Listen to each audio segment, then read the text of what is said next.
Okay. Hari-hari.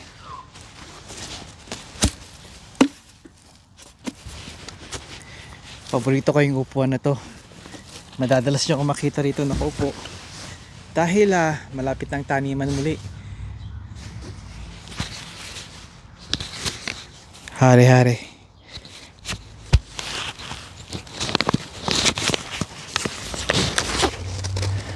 Kaibigan, welcome back. Ngayon ay ang temperatura namin ngayon ay nasa 14, 13 centigrado. 13 to 14 degrees Fahrenheit. Kaya pwede nga dito naka-sweater lang or even shirt. As an old Sierra GMC, I'd say 6-cylinder in the 90s. Back in the days. Solid pa rin yung mga yun, mga ganun sakyan. Sana nakita ninyo. Wala siyang cab o hindi extended yung crew cab niya. Kaya mostly 3-seater lang yon. Sa harap 1, 2, 3. Sa likod wala, konti lang yon para sa mga maliliit yung storage, maybe toolbox. Maybe yung kanyang bed ay I don't know, 6 foot bed. Pero hindi natin pag-uusapan yan. Friday ngayon, happy Friday mga kaibigan ko. Isa na namang linggo ang natapos, isa na namang weekdays ang natapos, at sana'y nakasurvive kayo na kukunti ang mga tama sa katawan. Sana'y malusog pa rin kayo. I'm sure karamihan sa inyo looking forward ngayong this weekend, Saturday, Sunday, di ba? Sana'y magandang plano nyo ngayon. Weekend kasama ang pamilya, mga mahal sa buhay. Nasabi ko bang ang date April 4 ngayon, 2025. Napakarami kong gustong sabihin sa inyo every time na makita ko itong lugar namin dito, ang kalsada, dun sa labas, even bubong. Dito na lamang sa kinatatayuan ko, dito lamang sa kinauupuan ko ay naghuhusbungan na ang mga tulips namin. At taon-taon itong ginagawa ko rin ng content. At magiging popular na destinasyon na naman ang Ottawa sa Parliament Building, kung saan sa Ottawa ay kilala tayo dito sa Canada ang Tulip Festival. Kaya sana'y makita, kung hindi nyo pa nakikita yon, sana ilagay nyo sa inyong plano dahil isa yun sa mga must na kailangan nyo malaman. Binanggit ko din ang history noon tungkol ng World War II, pero sa ngayon kulang ang panahon dahil may lakad kami ngayon, kaya check it out. Magandang ang kwento nito, pagtanaw ng mga monarch ng utang na loob nila sa Canada during the World War II.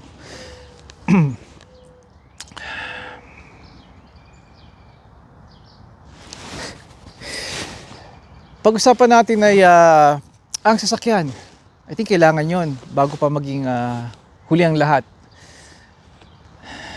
Napakarami kong gustong sabihin sa inyo. Ito ang panahon kung saan ito ang perpektong panahon. Ito yung aking opinion, back up by experts, dahil hindi lang ako nagtatanong o nagsasaliksik sa online, at bihira ko talagang gawin yun although yun ang ikaw kong option o ikatlo, tumatawag talaga ako sa mga eksperto kung saan ito ang kanilang pinagkakabuhayan, ito ang kanilang business. May mga kakilala ko sa Crown KROWN dito sa lugar namin, anti-rust, rust proofing siya. Rust proofing company sila, mga franchise ito. Kung saan dinadala namin ng aming mga sakyan at pinapa-spray namin ng oil-based na chemical para maiwasan ang pagkasira ng frame, kasi yun ang importante sa sakyan, ng frame. Maaaring kalawangin ang inyong pintuan, ang inyong panel, ang inyong fender, kung ano man dyan, na syempre hindi natin gusto yon. Yun ay magagawa ng paraan kung gusto nyo iligtas ang inyong mga sasakyan. At normal lang talaga yun dito kahit magpa-rust proof kayo, nagkakaroon ng konti nun. Ah, pero kung masugid yun na taon-taon, lalo na twice a year, although hindi yun na pwede ring once a year, as at least once a year talaga, ay may iwasan talaga na lumalayo na parang cancer. Yung mga paano na yun, yung frame ang iniingatan natin. Yun ang dahilan kung bakit tayo nagpapaspray, kaibigan. Ang frame, ihalin tulad nyo yun para sa atin, mga buto, na kung marupok ang bato natin, eh paano na, di ba? Ganun din sa sakyan, ang mahalin tulad yung parang buto kumpara sa tao ay ang frame. Yun ang nagdadala ng kabuuan ng sakyan. At yun din ang sumasagip sa buhay ng mga tao sakali man magkaroon sila ng bangga. Kaya hindi kailangan makompromiso ang mga points, ang buong frame ng sasakyan. Dalawang uri ang frame.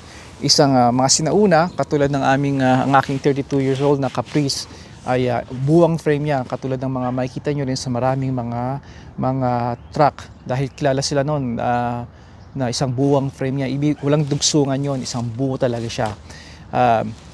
Ang mga makabagong yung mga sakyan ay tinatawag na subframe, na kung saan ay iba-ibang isang frame siya pero binubuo ng mga dugtungan na sabihin natin na yung wrist nyo nagbubuo para mabuo ang isang sasakyan, ma-hold niya ang sasakyan. Mas maganda kung isasaliksik nyo na lang muna yung kaibigan. Ang definition ko kasi definition nila kay I can go and check that online, pero kayo nila mag-check. Kine-claim nila na ang subframe ay kasing tibay na rin, kung hindi pa kasing tiba, kung hindi mas matibay sa frame, sa mismong full frame na sinauna, at yung talagang unang mga sakyan ay buong frame sila. I would always go with full frame pa rin. Pero that doesn't mean now na mas preparado ko yun, kaibigan. At ang mga sasakyan ngayon, although hindi sila full frame, ay mayroon pa rin silang nakapasa naman sila sa standard sakali mga collision na yan, mga safety standard ba yun, di ba? Ganon. Bago tayo lumawig, nagre-raise yung utak ko. Ang buong message ng aking video na to ay ito ang panahon kung tayo, karamihan sa inyo, sa atin ay nagtitipid, at isang beses lang tayo magpapaspray ng sasakyan. Alam natin na kailangan ito, importante. Ano lakay ang pinakang magandang panahon para magpaspray? Ito ay sa aking karanasan at sa pagkausap ko nga sa mga eksperto nito, kung saan hindi lang sila basta eksperto, meron silang pag-aari ng negosyo na rust proofing ang ginagawa nila. Springtime, kaibigan, yun ang pinakang magandang panahon. Springtime.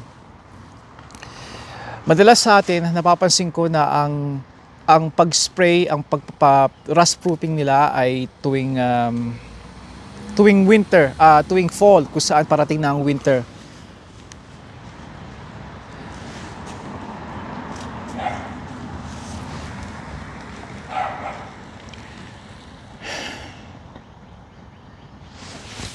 Ayon sa mga eksperto, at yun din ang ginagawa ko dito, matagal ko nang pinapractice, ay sa spring ako nagpapaspray. Dahil ito yung panahon kung saan nagiging warm na ang weather, nagiging aktibo na, at ito na yung simula talaga ng pangangalaw ng inyong sasakyan. Kaya sana'y considerin nyo aking mungkahi na ito, at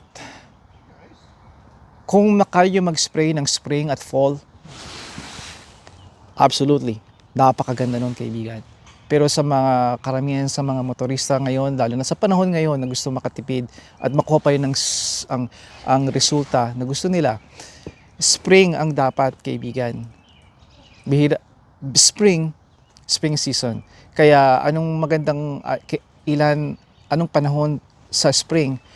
Hihintayin ko ang last frost season, dahil ang last frost season, kung nasa area pa kayo ng frost season, ay may chance pa rin na lumabas sa mga truck at mag-spray ng mga asin sa kalsada, at sa pagdadaan ninyo kasama ng mga pagtunaw ng yelo or snow, da, na sanhi ng kinalat ng plow truck na asin, na corrosive, mapipika pa rin yung inyong sakyan sa ilalim, sa underbody, sa carriage niya sa ilalim, di ba?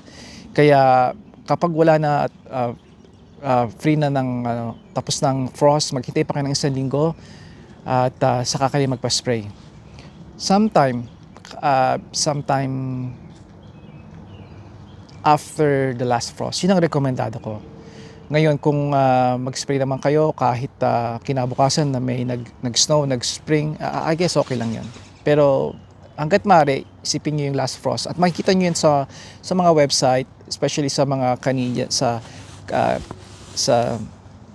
even sa Canada, sa gobyerno, sa town ninyo, ang last frost. Makikita niyo yun. I-type nyo lang. Kung nakatira kayo sa Saskatchewan, type nyo yung bayan, last frost Saskatoon.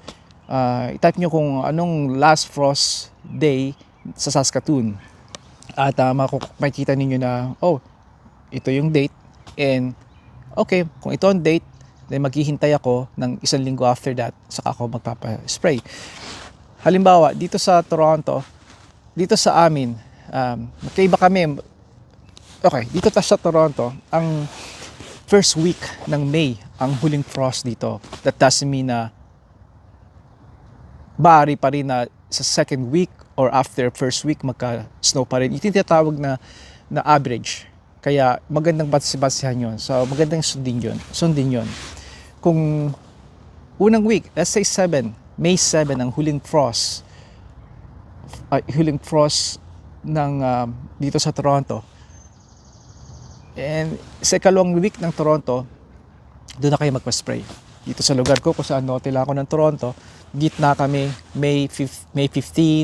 Naranda ko doon, nagkaroon pa kami ng slush freezing rain ng May 15.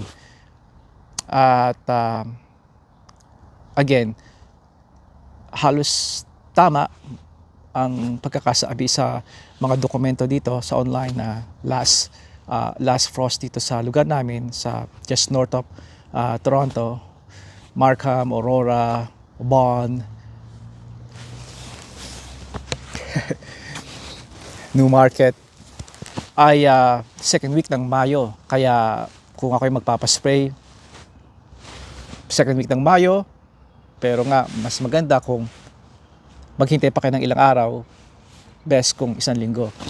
Yun ang gusto ko ipaalam sa inyo. Pagpapaspray nga pala, ang average ay nasa 120 Canadian dollars. Depende sa lugar ninyo. Depende kung maraming kakompetensya ang mga nagpapaspray sa inyo, ay maring mas mahal o mas mura. Depende nga.